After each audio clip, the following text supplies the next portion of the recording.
दोस्तों अपनी यूपीएससी की प्रिपरेशन में ना सल्तनत काल के फारसी साहित्यिक स्रोत से बहुत इंपॉर्टेंट ऐसे क्वेश्चन पूछे जाते हैं और उसका आपको इस तरह से नोट्स बना करके जो है प्रॉपर रिवीजन करना है। ये आपके प्रीलिम्स और मेंस दोनों में काम देते हैं। देखिए यहाँ पर यूपीएससी के लिए इंपॉर्टेंट भी है, तो चलिए इसको टॉपिक वाइज टॉपिक इसको समझते हैं क्या है। यहाँ पर देखिए सल्तनत काल के जो फारसी साहित्य की अगर स्रोत की बात करें ना, तो एक हसन निजामी और एक अमीर खुसरो और जियाउद्दीन बर्नी, इनसे बहुत इंपॉर्टेंट जो है क्वेश्चन पूछे जाते हैं। जिसमें अगर हसन निजामी की बात करें ना, तो इसने ताज उल मासिर की जो है इसकी एक प्रमुख रचना थी। ठीक है, यह कौन था हसन निजामी? तो ये गुलाम वंश का कुतुबुद्दीन ऐबक का एक दरबारी था। गुलाम वंश का संस्थापक कुतुबुद्दीन ऐबक था, याद रखना, और इसी का ये जो था राज दरबारी था। ठीक है, अच्छा एक इंपॉर्टेंट देखेंगे कि इसने जो है मोहम्मद गौरी के भारत पर आक्रमण और उत्तर भारत में जो है सल्तनत काल के विस्तार के बारे में इन्होंने बहुत अच्छा वर्णन किया है। ठीक है, प्री के लिए इंपॉर्टेंट है, इसीलिए कहते हैं वीडियो पे नए हो तो चैनल को सब्सक्राइब करके बेल आइकन को प्रेस कर लेना, क्योंकि आपके लिए हमेशा हम यूपीएससी के लिए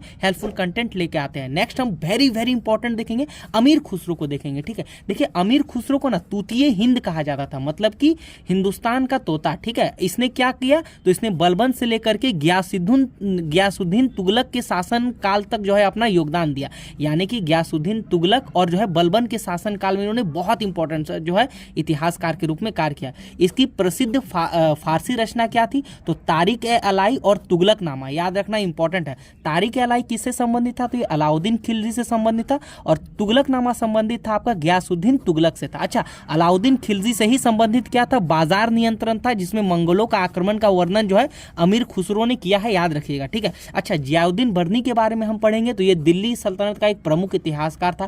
तारिक ए फिरोज शाही का इसने वर्णन किया था। इसका इंपॉर्टेंट आप एक याद रखना कि इसने लगभग 100 वर्षों तक जो है वर्णन किया है। किसका?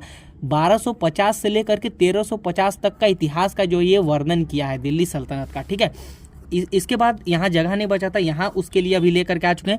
फतवा ए जहानदारी इसकी एक प्रमुख रचना थी, याद रखना, जिसमें क्या क्या है? जिसमें है आपका राजस्व है, धर्म है और प्रशासन की जो है बारे में इसकी जानकारी दी है।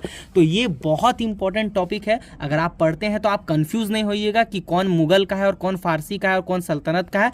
तो इसको हमेशा आप नोट्स बना करके इसको आप प्रॉपर रखिए, ताकि माइंड में एक अच्छा सेटअप हो। ठीक है, बाकी इसको अपने फ्रेंड्स में शेयर कीजिए, और इसी तरह के हैंड रिटन के लिए आप हमारे ग्रुप में भी ऐड हो सकते हैं। जस्ट 101 टाइम फी के साथ डिस्प्ले पे व्हाट्सएप का नंबर है, मैसेज कर देना और इसको प्रॉपर रिवीजन कीजिए। मिलते हैं नेक्स्ट जो है मुगल सल्तनत के फारसी मतलब की साहित्यिक स्रोत के साथ, राइट।